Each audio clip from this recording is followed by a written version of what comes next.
and was able to expose and deal with it. So, verse 2 continues, the king took off his signet ring, which previously he had given to Haman, but reclaimed it just before the man was put to death, and he presented it to Mordecai, in essence, making Mordecai the new number 2 guy. And Esther appointed him over Haman's estate.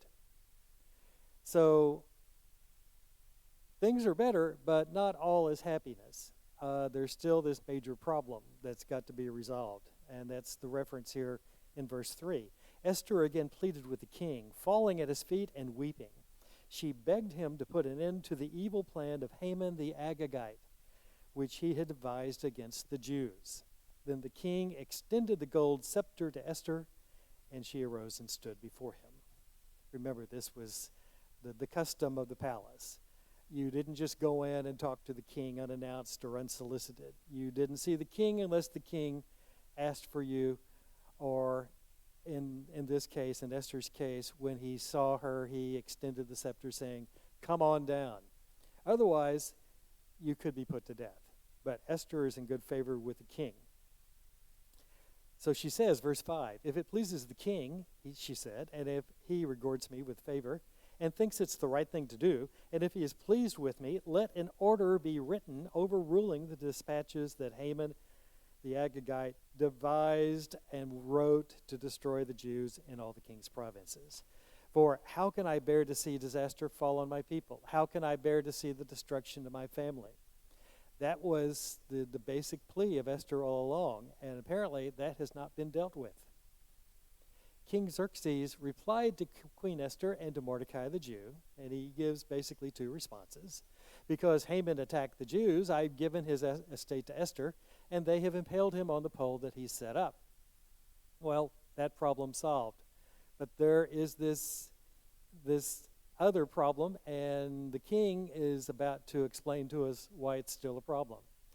Verse 8, now write another decree in the king's name in behalf of the Jews as seems best to you, and seal it with the king's signet ring, the ring of authority. For no document written in the king's name and sealed with his ring can be revoked. This pesky little thing, and if you're familiar, this has already been an issue for those of us who have read the book of Daniel. This is what King Darius found out, that, oh gee, just because I issue a decree, I can't pull it back any old time. It's out there. It's permanent. It is in force forever and ever and ever. Why? Well, maybe there's this feeling among the custom of the Persian Empire that if you're king, you're practically a god, and gee, gods never make mistakes. King Xerxes has never made a mistake, right? Well, he made a big one when he became bosom buddies with Haman and gave him all that power and went along with his request to kill all the Jews. But hey, kings don't make mistakes, or at least they can't come out in public and say, we made a mistake. But we can do a workaround. And this is his solution. Write another law and seal it give it the official seal of approval. And this workaround can counteract the original law that I have imposed. So, verse 9. At once the royal secretaries were summoned on the 23rd day of the 3rd month, the month of Sivan. They wrote out all of Mordecai's orders to the Jews. So, time-wise, we're about 2 months after all this trouble has begun. But anyway, they go into a big legislation party. They write out Mordecai's orders to the Jews, to the satraps, governors, nobles, basically the government officials of all the 127 provinces stretching from India to Kush, or Kush, another name for Egypt. It's the Persian Empire's way of what we would say today when we want to emphasize a nationwide or a national issue or a national law. We say it affects everyone from coast to coast, that kind of thing. These orders were written in the script of each province and the language of each people, and also to the Jews in their own script and language. Mordecai wrote in the name of King Xerxes, sealed the dispatches with the king's signet ring, and sent them by mounted couriers who rode fast horses especially bred for the king. We mentioned earlier in a previous lesson that the postal system, the communication system, such as it was in the Persian Empire, was among the best, the fastest in worldwide. They knew how to deliver the word when they needed to get it out. And what was in this edict that was written? Well, three things. Verse 11, the king's edict granted the Jews in every city the right to assemble and protect themselves. Number 2, to destroy, kill, and annihilate the armed men of any nationality or province who might attack them and their women and children. And third, to plunder the property of their enemies. Basically, to give the Jews the right to do what the enemy of the Jews were given or empowered to do to them. So, if somebody wants to fight, they're going to have a fight. Verse 12, the day appointed for the Jews to do all this in all the provinces of King Xerxes was the 13th day of the 12th month, the month of Adar, the same day that was designated for the Jews to be annihilated. A copy of the text of the edict was to be issued as law in every province and made known to the people of every nationality so that the Jews would be ready on that day to avenge themselves on their enemies. The couriers riding the royal horses went out, spurred on by the king's command, and the edict was issued in the citadel of Susa. When Mordecai left the king's presence, he was wearing royal garments of blue and white, a large crown of gold, and a purple robe of fine linen. Quite a turnaround. About not 24 hours earlier, he had been wearing sackcloth and ashes. So he's reflecting the status to which he's been promoted as the second most powerful man in the empire. For the Jews, it was a time of happiness. The city of Susa held a joyous celebration. For the Jews, it was the time of happiness and joy, gladness and honor in every province and in every city to which the edict of the king came. There was joy and gladness among the Jews with feasting and celebrating. And many people of other nationalities became Jews because fear of the Jews had seized them. There were folks who were intelligent enough to read between the lines here. Well, gee, you have two corollary laws here, each one giving each side the right to bash the other side, literally. And so that was officially on the books, but given the fact that this new law was given with the king's favor, those with enough perception were wise enough to understand that, hey, there's something political going on here, and it's a political trend that is benefiting the Jews. Suddenly, it's not such a good idea to be planning to kill Jews. And so, for a lot of folks, they pick up the political drift, the trend, and some of them go to the point of converting to Judaism. And that takes us to chapter 9, and the fateful day. Fast forward about 9 months later. Chapter 9, verse 1 begins on the 13th day of the 12th month, the month of Adar.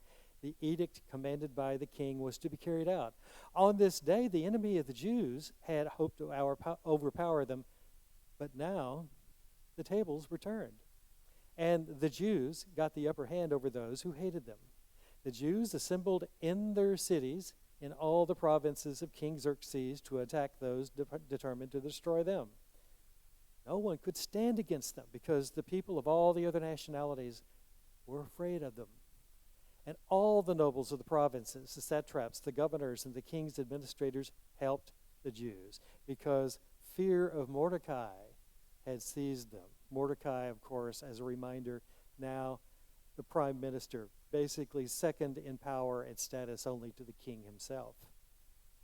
Mordecai was prominent in the palace. His reputation spread throughout the provinces, and he became more and more powerful. And probably due in great part to the character of Mordecai, he was able to carry greater honor and respect and esteem than Haman ever did. Verse 5. The Jews struck down all their enemies with the sword, killing and destroying them, and they did what they pleased to those who hated them. In the citadel of Susa, the Jews killed and destroyed 500 men. They also killed the 10 sons of Haman. I'm not going to try to pronounce all those names, so fast forward to verse 10. And this is an important point. They killed the 10 sons of Haman, the enemy of the Jews, but they did not lay their hands on the plunder. Make a note of that statement. It's going to be repeated at least twice more. Going on to verse 11. The number of those killed in the citadel of Susa was reported to the king that day. The king said to Queen Esther, "The Jews have killed and destroyed 500 men and the 10 sons of Haman in the citadel of Susa. What have they done in the rest of the king's provinces? Now, what is your petition? It will be given you. What is your request? It will also be granted." The king's standard offer of generosity. Esther takes it, verse 13. "If it pleases the king, give the Jews in Susa permission to carry out this day's edict tomorrow also, and let Haman's sons, 10 sons, be impaled on poles, or let them be hung." Gee, this sounds like a strange request. I mean, they're already dead. But, verse 14, the king commanded that this be done. An edict was issued in Susa, and they impaled, or they hung the 10 sons of Haman. Probably as what Esther wanted to do was to send a message to the enemies of the Jews who might be planning some kind of a comeback or a revenge move. Basically, don't even think about it. Look at these prominent officials, the sons of this once prominent man, and see what happened to them. And think twice before you undertake anything like this. Verse 15, the Jews in Susa came together on the 14th day of the month of Adar, and they put to death in Susa 300 men. But again, they did not lay their hands on the plunder. Meanwhile, the remainder of the Jews who were in the king's provinces also assembled to protect themselves and get relief from their enemies. They killed 75,000 of them, but did not lay their hands on the plunder. Why this emphasis on not laying hands on the plunder? Well, maybe to send a message that whatever we're doing here, we're doing out of honor, we're doing to protect ourselves, we're not doing it for personal gain. What was the intent of Haman, and maybe even allowed in the law? Well, and allowed, I'm sure allowed in the law, because it was allowed in the law to help the Jews, but they didn't take advantage of it. Haman basically was okay once he had killed the Jewish population to take what was from their households and for his personal gain. The Jews said, we're not doing that. We're not doing this to enrich ourselves over our enemies. Anything we're doing to protect ourselves. Anyway, verse 17, all this happened on the 13th day of the month of Adar. And on the 14th, they rested and made it a day of feasting and joy. The Jews in Susa, however, had assembled on the 13th and 14th, and then on the 15th they rested and made it a day of feasting and joy. That is why rural Jews, those living in villages outside of the metropolis, the larger cities, observe the 14th of the month of Adar as a day of joy and feasting, a day for giving presents to each other. Very soon we're going to find out there's a name for this special occasion. Verse 20. Mordecai recorded these events, and he sent letters to all the Jews throughout the provinces of King Xerxes, near and far, to have them celebrate annually the 14th and 15th days of the month of Adar as the time when the Jews got relief from their enemies, and as the month when their sorrow was turned into joy and their mourning into a day of celebration. He wrote them to observe the days as days of feasting and joy and giving presents of food to one another and gifts to the poor. So the Jews agreed to continue the celebration they had begun, doing what Mordecai had written to them.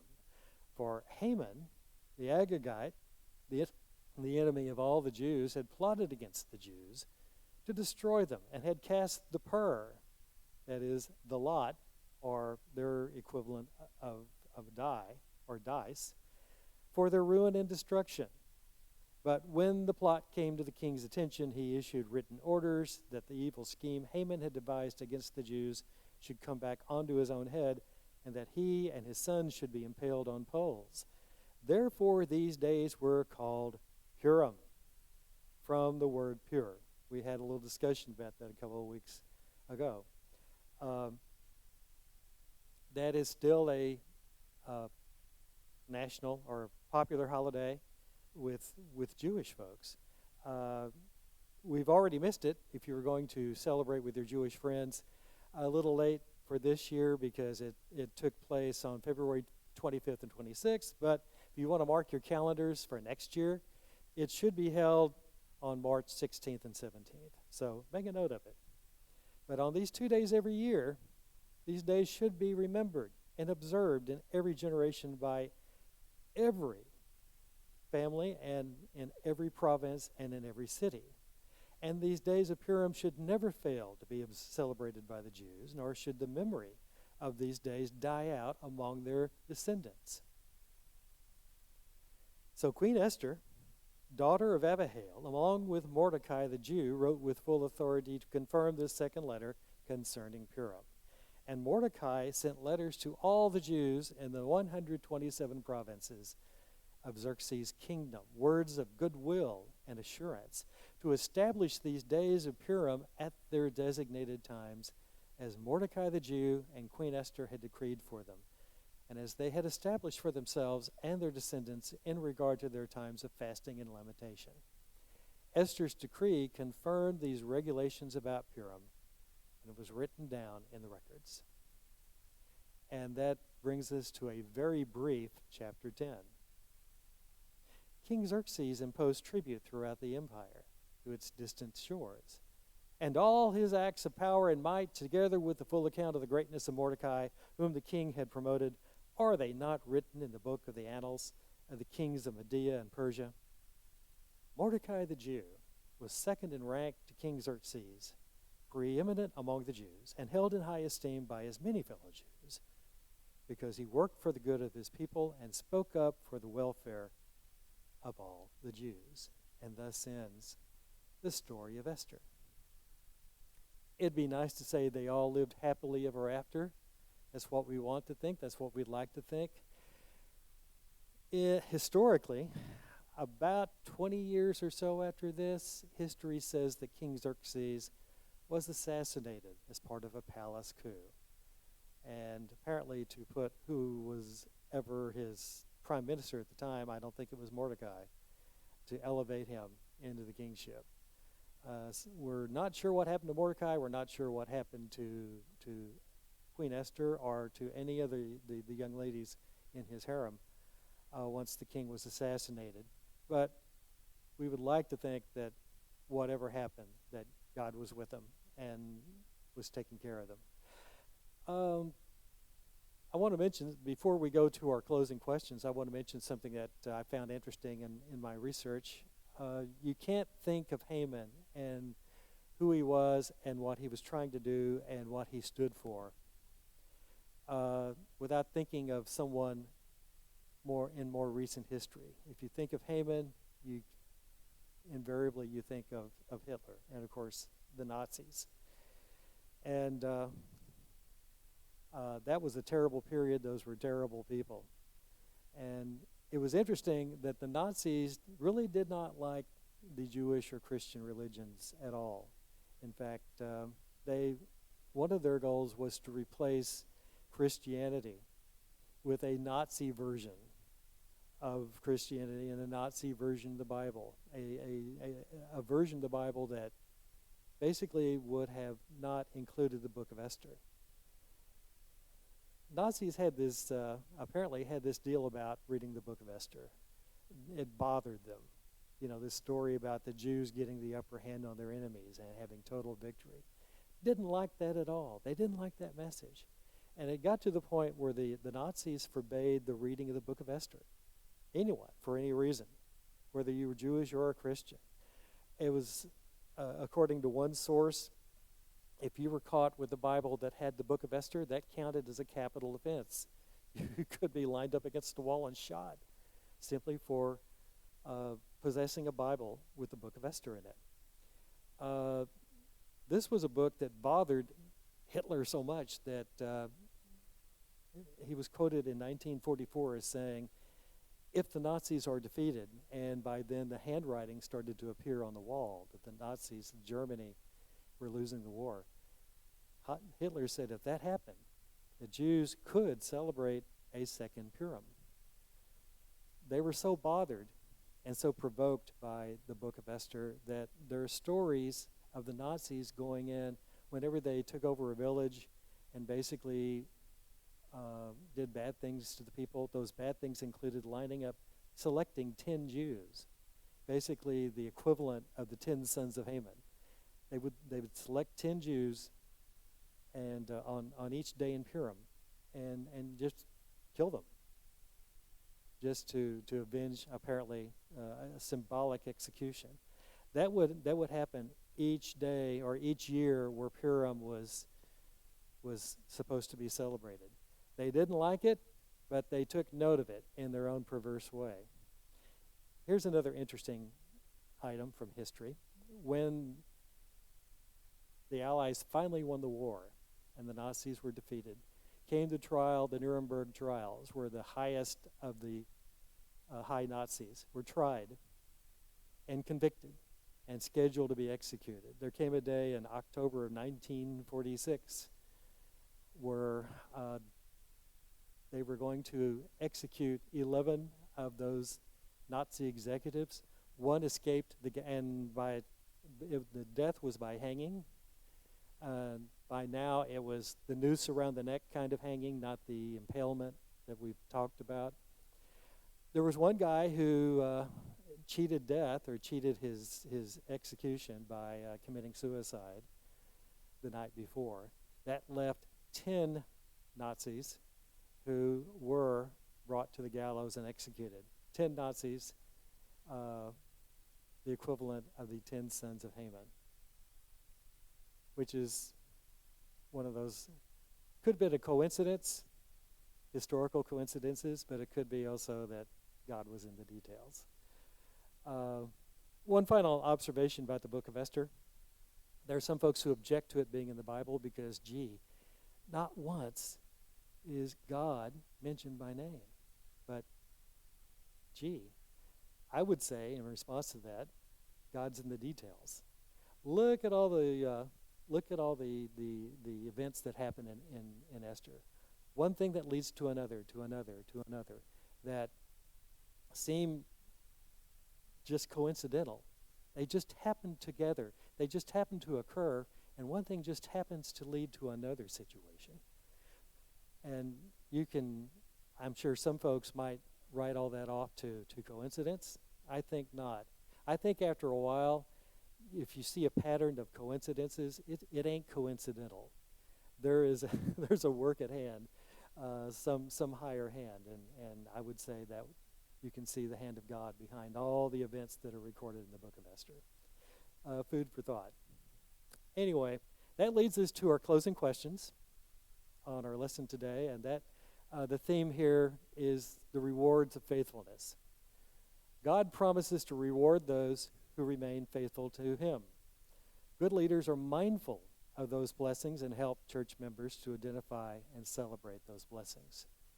So I came up with 3 questions. First question, in what ways has God blessed you? In what ways has God blessed this particular congregation, Highland Village?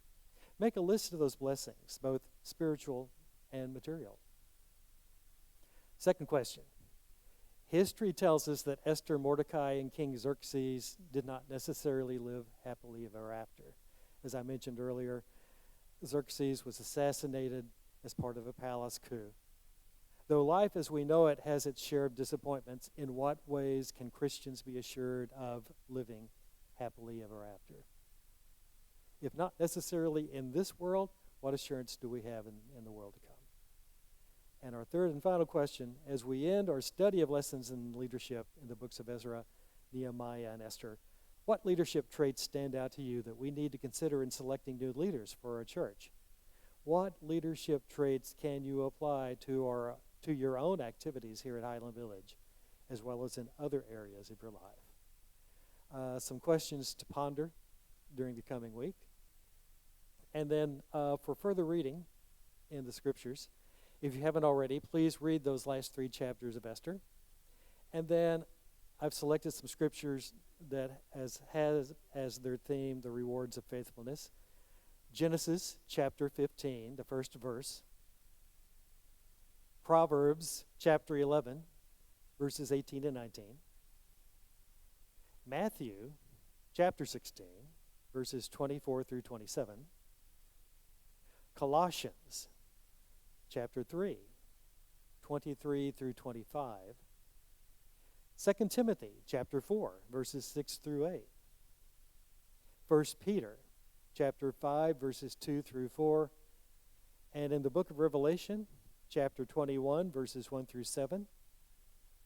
And then the final or the concluding chapter of Revelation, chapter 22, verses 12 through 17. So that's our lesson for today. What I'd like to do next Sunday when we come together, we'll do a kind of a summing up look at the past lessons that we've reviewed over these three books. And we'll see if we can pull together some common themes that we can apply to what we've been studying and also what we can apply to the issue of leadership here at Highland Village. I want to thank you all for your time and your attention. I hope you enjoyed the lesson. Hope it's been a blessing to you. You have a great week, and we'll see you next Sunday.